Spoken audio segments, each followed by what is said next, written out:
Signal है वो भी कंप्यूटर से ही आएगा। ठीक है, तो आई होप कि आपको एक्सीलेटर पैडल की वायरिंग के बारे में समझ आ गई है।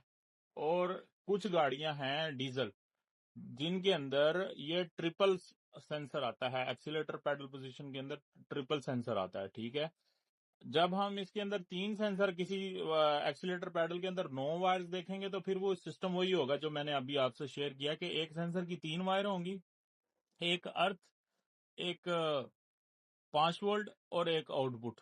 ठीक है, इसी तरह डिवाइड हो गए 3 हिस्सों में 9 तारे बन जाएंगी। सेंसर 3 होंगे लेकिन कुलिया बेसिक वही रहेगा जो मैंने अभी आपके साथ शेयर किया।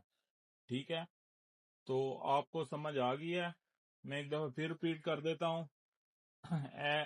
App sensor, accelerator pedal position sensor. ठीक है, किसी भी गाड़ी का हो, जापानी का, मित्सुबिशी का हो, निसान का हो, टोयोटा का हो, इसकी 6 वायर्स होती हैं।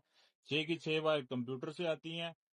6 वायर जो है 2 सेंसर की हैं। इसके अंदर डबल सेंसर काम करता है, सेंसर 1 और सेंसर 2। एक सेंसर की 3 वायर और दूसरा सेंसर की 3 वायर।